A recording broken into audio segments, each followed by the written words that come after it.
Seorang wanita terkujur di ranjang rumah sakit. Wanita itu memejamkan matanya dengan tenang. Di sampingnya terdapat laki-laki yang nampak setia menemaninya. Arka namanya. Sedangkan wanita yang terkujur di ranjang rumah sakit adalah istrinya, yang sebut saja namanya adalah Rizka. Rizka mulai menggerakkan tangannya hingga membuka matanya perlahan.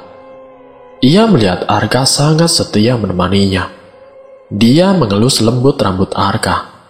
Namun tidak lama, ia merasa ada yang menerjangnya. Ya, dia tahu itu pasti. Makhluk yang 1 minggu ini sudah menempel di tubuhnya. Ia merasa jantungnya sakit tidak tertahan. Rizka pun mulai berteriak histeris. Dia juga meronta-ronta hingga membuat Arka terbangun. Arka panik melihat istrinya yang kejang-kejang sambil memegangi jantungnya. Arka pun segera menekan tombol untuk memanggil sang dokter. Ia berusaha menenangkan dirinya dan istrinya. Tidak lama dokter pun memasuki ruangan dengan diikuti 2 orang perawat. "Bapak silakan keluar dulu. Kami akan menangani istri Anda," ujar dokter itu. "Saya mohon, Dok, lakukan yang terbaik untuk istri saya," kata Arka dengan penuh permohonan. Dokter itu hanya mengangguk, dan Arka pun keluar dari ruangan. Arka baru saja menelpon adiknya. Dia adalah Tias. Arka meminta Tias untuk datang kemari. Setelah beberapa menit menunggu, Tias pun datang dengan terbirit-birit. Ia pun duduk di kursi tunggu di sebelah kakaknya. "Bagaimana keadaan Mbak Rizka, Bang?" tanya Tias. Arka tidak menjawab. Dia langsung memeluk adiknya sambil menangis terseduh. Tias mencoba menenangkan si Arka dengan mengelus punggung Arka. Setelah dirasa baik-baik saja, Arka mulai bercerita tentang apa yang terjadi barusan. "Abang sedang tidur di samping Mbak Rizka. Tiba-tiba Mbak Rizka teriak-teriak. Abang terbangun, terus melihat Mbak Rizka memegang jantungnya. Dan dia berkata, katanya jantungnya sakit," jelas Arka pada sang adik. "Iya Bang, iya, tenang dulu ya Bang. Semua akan baik-baik saja Bang. Sekarang Abang ke kantin Ki. Abang belum makan kan dari pagi," ucap si Tias. Arka mengangguk, kemudian pergi menuju kantin. Ia memesan nasi goreng. Setelah pesanannya datang, ia mulai melahap nasi gorengnya. Namun 2 meja di depan Arka, ada seorang laki-laki yang sedang memperhatikannya. Arka merasa akan hal itu, tapi dia bodoh amat. Tiba-tiba lelaki itu beranjak menuju meja yang ditempati oleh Arka.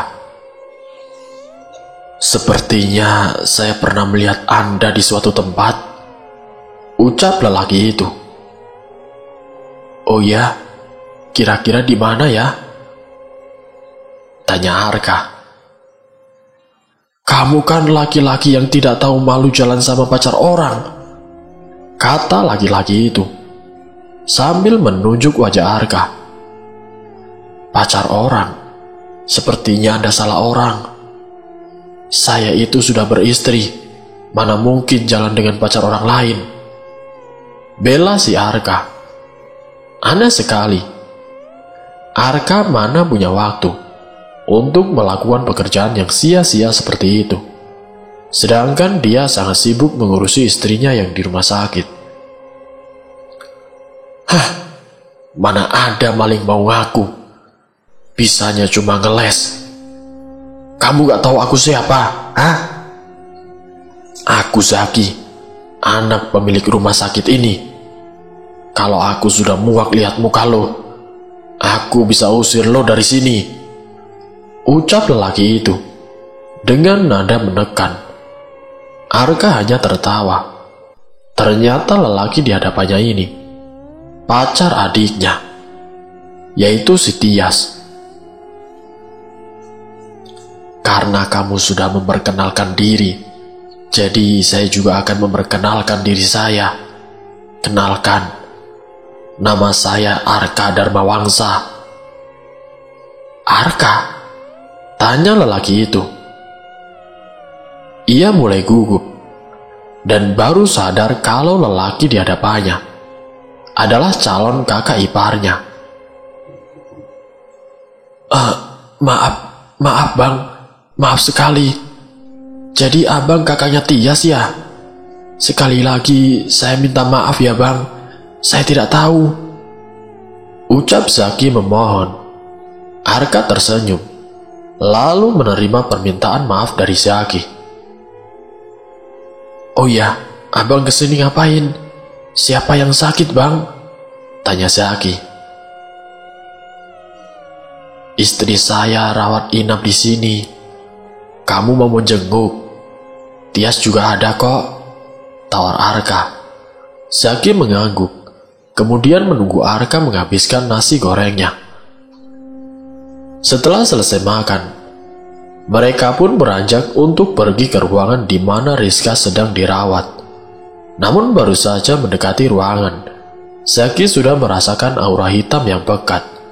Dan setelah masuk ke ruangan, Zaki dikejutkan dengan makhluk mengerikan yang sedang menindihi tubuh si Rizka, yaitu istri dari Arka. Makhluk itu berwujud seperti kuntilanak, namun kakinya sangat panjang. Lehernya seperti digorok, lensa matanya berwarna putih, dan mulutnya penuh dengan lendir yang menetes melumuri wajah Rizka. Makhluk itu bernama Hardi. Zaki tahu makhluk itu menatapnya. Sepertinya Hardi mulai menyadari bahwa Zaki adalah anak indigo. Ya, Zaki dan juga si Tias. Mereka berdua bisa melihat makhluk yang tidak banyak orang bisa melihatnya. Arka, dia tidak mempunyai kelebihan seperti itu. Bahkan dia adalah sosok yang kuat akan agama. Ia tidak percaya dengan yang namanya hantu. Mungkin jika jin atau iblis, baru dia percaya. Tapi jika dengan makhluk yang sering disebut manusia dengan pocong, sundel bolong, kuntilanak dan juga sebagainya, dia tidak akan mempercayainya. Arka tahu Tias bisa melihat itu, tapi dia tetap bodoh amat. Tidak lama Tias datang dan masuk ke ruangan. Tias baru tiba dari toilet. Ia terkejut melihat Zaki ada di sini, dan kagetnya Zaki menarik tangan Tias keluar dari ruangan. Arka menggeleng-gelengkan kepala melihat Zaki menarik tangan Tias. Dasar anak muda zaman sekarang, baru ketemu sudah asal main bawa-bawa saja. Arka duduk di sebelah kasur rumah sakit, tempat istrinya terbaring. Ia menggapai tangan istrinya dengan lembut, sambil mengelus-ngelusnya. Kemudian Arka mengambil Al-Quran kecil di atas nakas rumah sakit. Arka mulai melantunkan salah satu ayat di dalamnya. Ia tidak menyadari bahwa ada makhluk yang mulai merasa takut. Makhluk itu merangkak turun dari atas tubuh Rizka. Hardi itu tenggelam dengan gelapnya sudut ruangan rumah sakit. Rizka pun sadar dari tidurnya. Ia melihat Arka yang sedang membaca Al-Quran dengan sangat merdu. Rizka sangat bersyukur mempunyai suami yang sangat mengenal agama. Namun tidak berselang lama, Arka menghentikan bacaannya, tapi dicegah oleh Rizka. Teruskan mas, baca surat yang lain. Tolong mas jangan berhenti sampai dia pergi dari tubuhku mas. Tolong. Ucap Rizka dengan ketakutan. Hardi mulai keluar lagi dari gelapnya sudut ruangan. Tangan keriput dan kuku panjangnya mulai terlihat, membuat Rizka semakin panik. Tapi bukannya melanjutkan membaca Al-Quran, Arka justru terus-terusan bertanya kepadanya. "Rizka, kamu kenapa, Riz? Maksud kamu apa? Dia itu siapa, Rizka?" "Teruskan saja, Mas. Jangan berhenti. Aku mohon, jangan banyak tanya. Ayo baca lagi, Mas." Kini Rizka berteriak kepada Arka. Hardi sudah menampakkan seluruh badannya, dan ia hendak mendekati si Rizka. Arka kebingungan, tapi istrinya sudah mulai meronta. Ia membacakan salah satu surat yang sudah terbuka di dalam Al-Quran tersebut. Surat tersebut adalah surat Anas. Hardi itu berteriak. Mungkin hanya Rizka yang akan mendengarnya. Ia mulai merongkokkan badannya dan berbunyi seperti tulang yang terpatah. Hingga akhirnya Hardi itu menjadi debu, dan suratnya pun selesai dibacakan. Rizka sangat lega. Dia mengembuskan nafas panjang, lalu memeluk suaminya.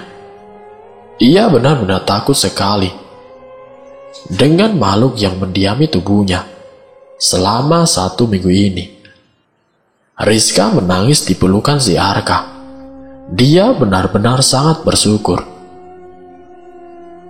"Aku mau pulang, Mas.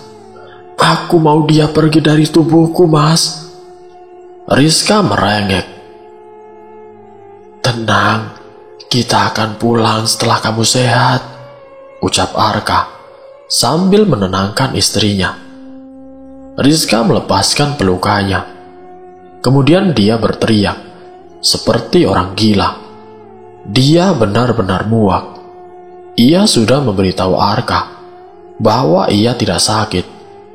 Bahkan dokter pun tidak tahu kalau si Rizka sakit apa dan kenapa.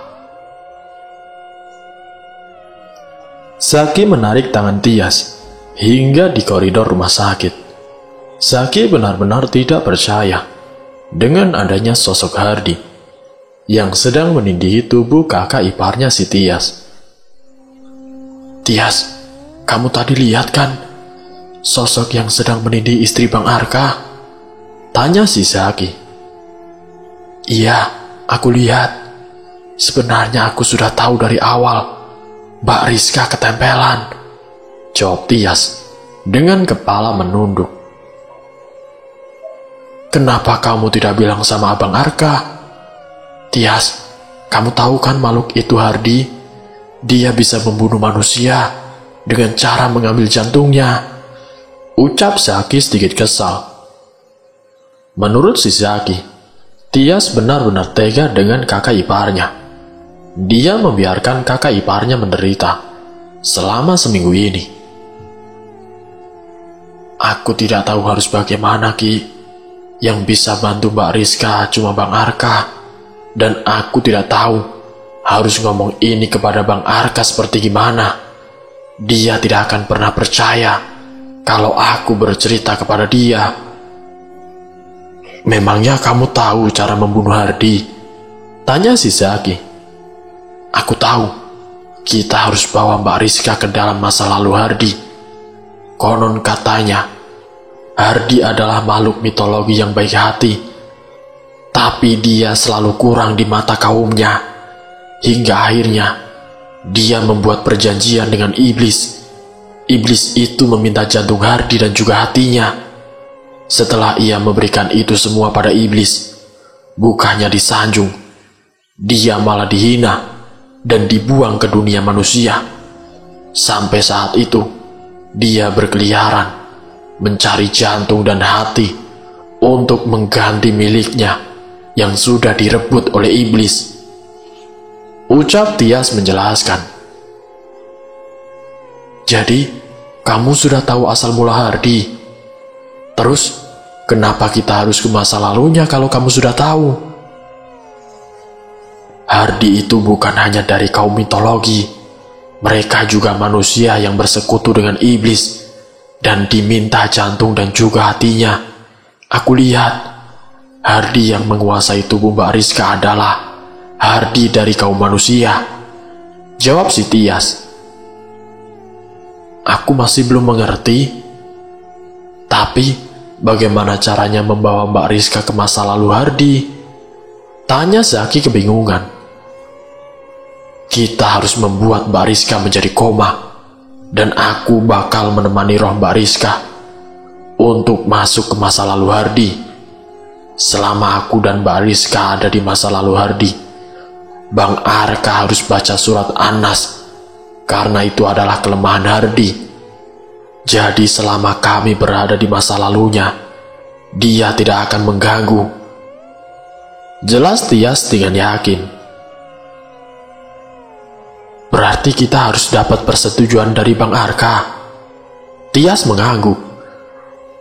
Mereka akan segera memusnahkan makhluk yang saat ini mengincar jantung dan juga hati istri dari kakaknya si Tias. Tias dan Zaki memasuki ruangan dengan di dalamnya sudah ada sepasang suami istri yang saling menguatkan satu sama lain. Rizka memandangi adik iparnya. Rasanya sudah lama sekali ia tidak melihat adik dari suaminya.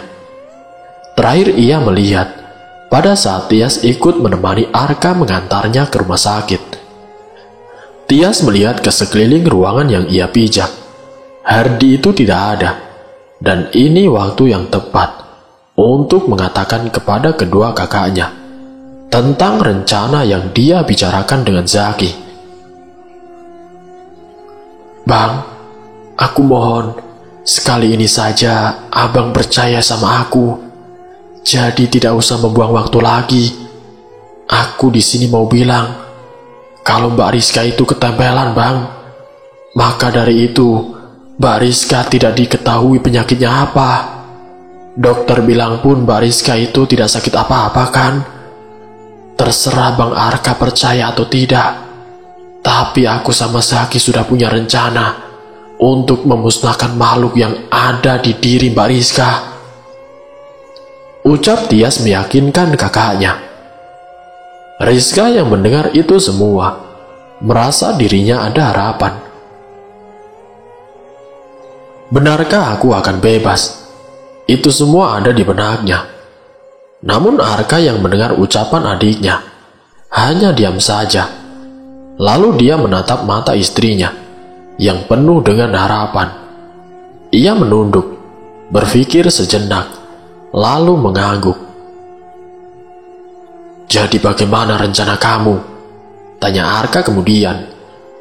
Tias pun kemudian menceritakan rencananya kepada Arka dan Rizka. Rizka pun menyetujui rencana mereka, walau ia harus koma, karena hanya roh saja yang bisa memasuki masa lalu. Namun bagaimana dengan Tias? Apakah dia harus koma juga? Tentu saja tidak. Tias adalah anak indigo.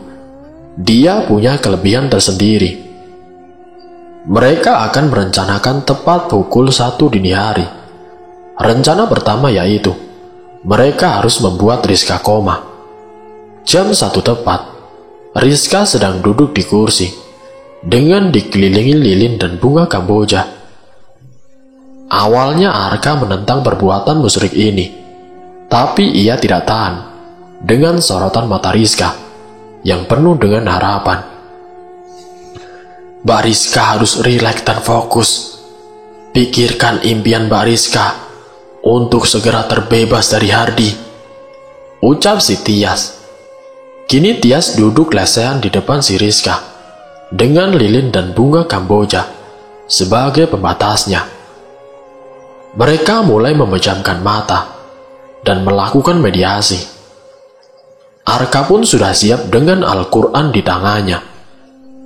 Rizka mendapati rumah yang teramat rusuh, darah-darah berceceran, dan juga botol alkohol yang pecah. Tidak lama ia mendengar suara tangisan wanita dari arah kamar mandi. Ia pun mengikuti suara tersebut. Sesampainya di sana, ternyata memang ada wanita yang menangis sambil mencuci tangannya di wastafel. Wastafel itu penuh dengan cairan berwarna merah. Wanita itu berhenti mencuci tangannya. Lalu ia keluar untuk menuju kamar, sambil membawa kotak PDKK. Ia membalut tangannya dengan perban. "Puas kamu, Bram, setelah semuanya aku kasih buat kamu, tapi kamu malah meninggalkan aku," cerca wanita itu. Rizka tahu pasti wanita ini sedang sakit hati karena mengalami putus cinta.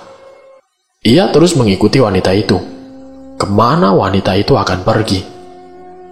Kini wanita itu duduk di meja rias, sambil menyisir rambut panjangnya. "Tega sekali kamu sama aku, Bram. Padahal aku sudah ngasih semuanya buat kamu. Harta, cinta, kehormatanku, bahkan ku kasihkan buat kamu, Bram. Tapi kamu tidak pernah sekalipun melihat ke arahku," ucap wanita itu sambil menangis. Setelah wanita itu berdandan dengan cantik, ia mencari baju di lemarinya. Dia memilih dress selutut yang berwarna putih.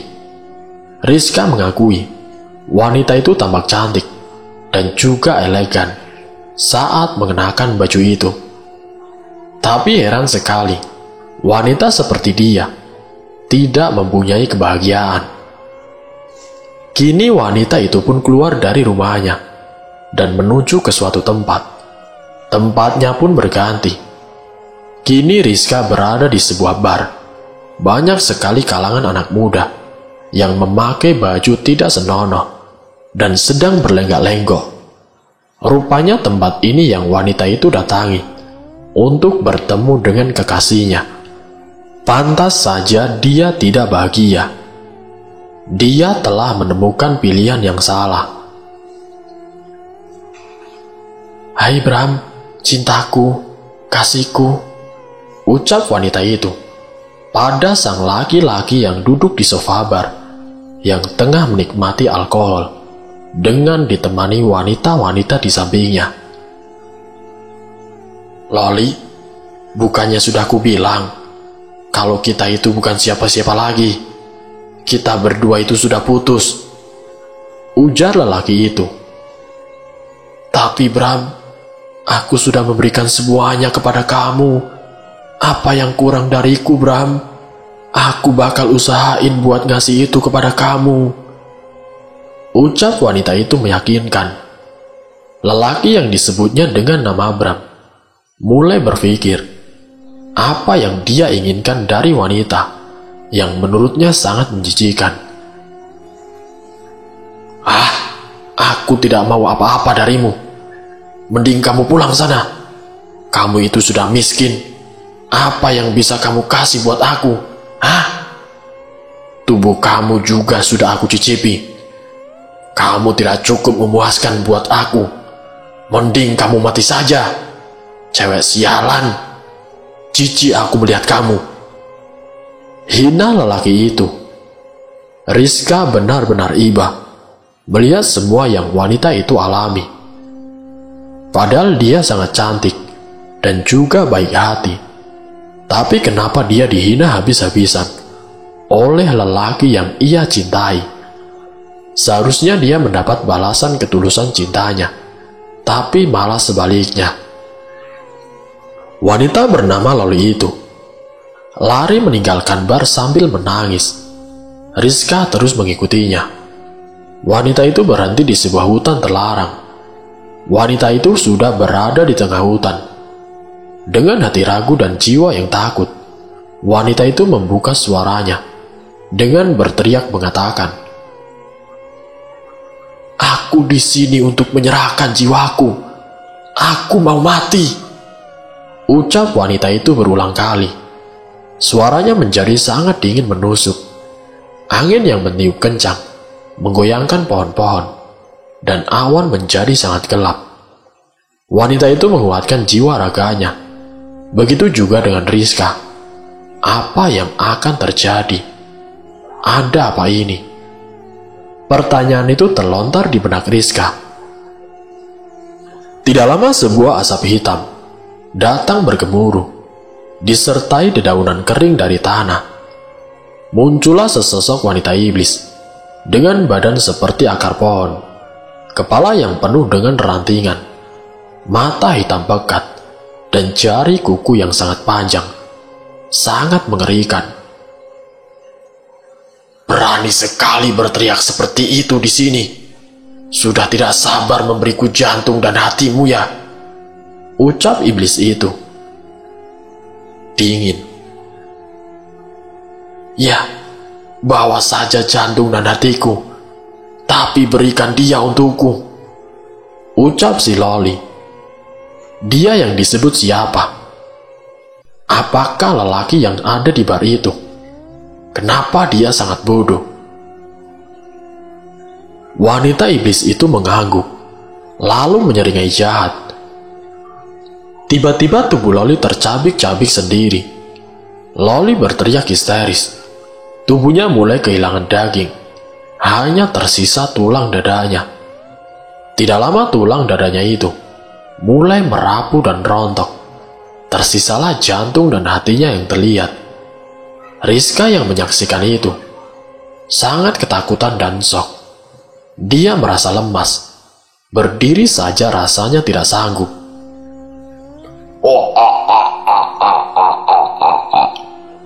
Tawa jahat sang iblis.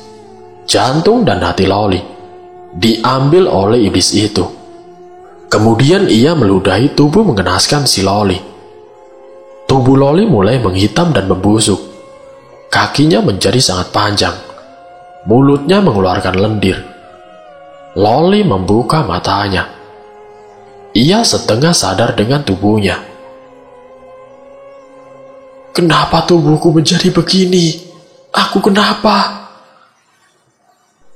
Kau sudah menjadi makhluk yang tidak sempurna dan tidak mempunyai jantung serta hati. Kau salah bersekutu denganku, wahai manusia. Iblis tidak bisa dipercaya. Kau sangat bodoh. Jadi sangat pantas jika kau menjadi seorang hardi, karena kau sudah memasuki kawasanku dengan tidak sopan. Itulah balasan untukmu. Setelah berucap demikian, iblis itu pergi membawa jantung dan hati si Loli. Sedangkan Loli menjadi hardi yang berkeliaran mencari jantung serta hatinya di dalam tubuh manusia. Jika dia tidak menemukannya, ia akan membunuh manusia yang ia kuasai tubuhnya. Rizka tersadar dari mediasi. Dia melihat sekeliling dengan kabur. Matanya seperti ingin buta saja. Samar-samar ia bisa melihat Arka yang sedang duduk sambil membaca surat Anas. Dan di sampingnya ada Zaki yang sedang berzikir. Di hadapannya pun sudah ada Tias, duduk menghadapinya. Tapi ini sangat aneh. Suasananya sangat aneh. Dan kenapa tubuhnya diikat seperti ini? Bahkan suara lantunan ayat dan zikir rasanya sangat keras dan juga memuakkan. Matanya semakin kabur dan sekejap menjadi gelap. Kemudian terang kembali. Terus baca suratnya, Bang. Ki, tetap berzikir, ucap Tias. Rizka sedang diikat di kursi. Tubuhnya benar-benar dikuasai oleh Hardi. Aku sudah tahu kelemahan kamu, Hardi. Menjauh dari wanita ini. Itu bukan raga kamu, ucap Tias berteriak. Rias yang dikuasai oleh Hardi kini mulai mengamuk. Ya, kelemahan Hardi adalah masa lalu kelamnya. Karena ia mati dengan kegagalan dan juga penyesalan. Hidup kamu saja tidak bahagia karena kamu itu bodoh. Kamu menyerahkan hidup kamu hanya untuk cowok brengsek seperti Bram, ucap Tias lagi. Tias puas dengan rencananya yang berhasil. Dia bisa membuat Hardi marah sejadi-jadinya. Bahkan kamu itu miskin. Karena si Bram, kamu salah membunuh manusia yang tidak tahu apa-apa dengan mengincar jantung dan hati mereka. Menjadi Hardy pun kamu masih tetap saja bego. Rizka menangis dan lalu tertawa menyeramkan. Wah,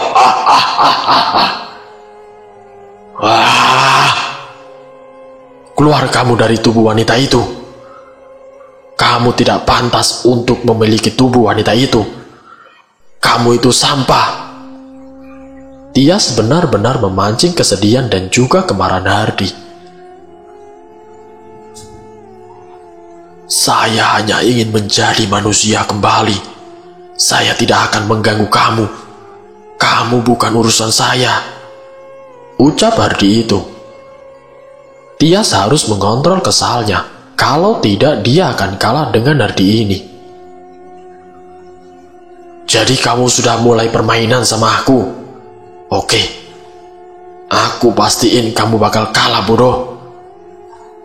Hardy itu mulai meronta-ronta. Dia muak dengan perkataan si Tias yang menekankan kata bodoh dan juga bego. Keluar kamu, bodoh. Hardy itu pantas berteman dengan iblis. Ini bukan dunia kamu. Dan kamu harus menyesali kesalahan kamu. Karena kamu sudah percaya dengan iblis. Kamu sendiri yang mau memberikan jiwamu kepada iblis, ucap Tias. Hardy itu kini berteriak dan lalu meronta-ronta. Bahkan ikatan tali di tubuhnya mulai merenggang.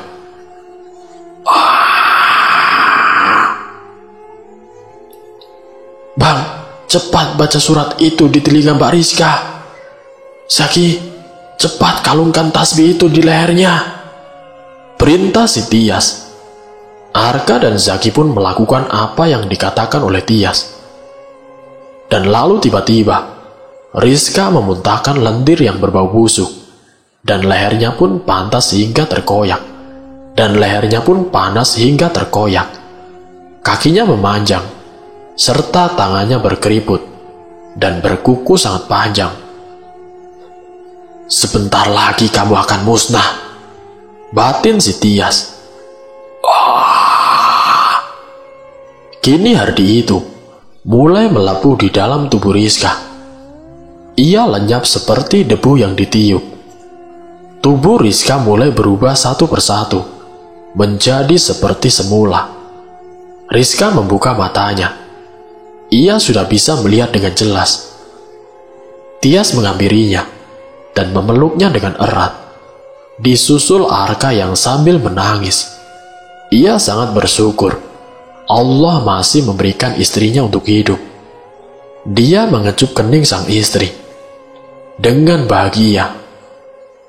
Rizka belajar banyak tentang apa yang sudah terjadi padanya. Bahwa bersyukur itu sangat penting. Mensyukuri hidup yang sudah diberikan oleh Yang Maha Kuasa. Karena sungguh Ia sudah menciptakan kita sebagai makhluk yang sangat sempurna. Jangan merasa kecil hati, apalagi mengorban jiwa untuk kesenangan belaka. Hargai apa yang sudah kamu punya dan selalu bersyukur, walau setitik nikmat pun. Semoga dari kisah ini kita dapat mengambil hikmah dan juga pelajarannya. Wassalamualaikum warahmatullahi wabarakatuh.